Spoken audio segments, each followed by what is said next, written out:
இன்னைக்கு ஒருத்தர் டிஃபன் சாப்பிட வந்தாருங்க. ஒரு செட்டு இடியாப்பம் 2 இட்லி வச்சேன். எவ்வளோ பில்லு? 55 ரூபா. ஓன்ட்ட போய் சொல்லிட்டேங்க.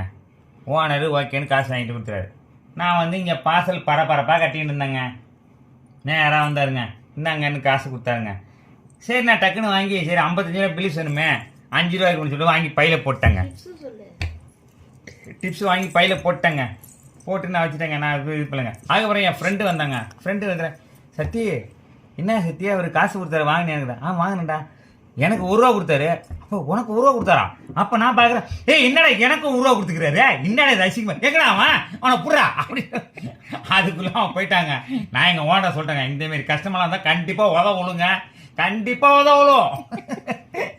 ஏரியில் கண்டிப்பாக உதவலும். ஏங்க பிச்சைக்காரனு கூட 1 ரூபா யாரும் வாங்க மாட்டான். ஏங்க எங்கள் கடைவாசிலே நிற்கிறான் ஒருத்தன் 10 ரூபாவுக்கு மேலே வாங்க மாட்டான். 10 ரூபா தான் பிச்சை எடுப்பான். 10 ரூபா மேலே கொடுத்தா மூஞ்சில் தூக்கி அடிச்சிருவான். 5 ரூபா கொடுத்தாலும் தூக்கி அடிச்சிருவான்.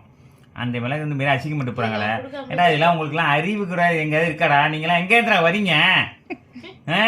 எங்கேருந்து வரீங்க? உங்களை நான் கேட்டேனாடா டிப்ஸ். டிப்ஸே நீ கொடுக்காம போயேன்டா. உன்னெல்லாம் எவன்டா கேட்டான்? என்னையும் அசிங்கப்படுத்தாம கடையும் அசிங்கப்படுத்துறீங்க.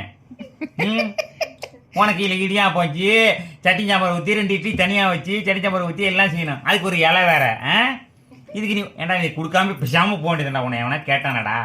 நல்ல வேலை நீ கண்ணில் மாட்டல ஓடிட்ட. இல்லைன்னு வச்சுக்க என்ன செய்வேன்னு எனக்கே தெரியாது.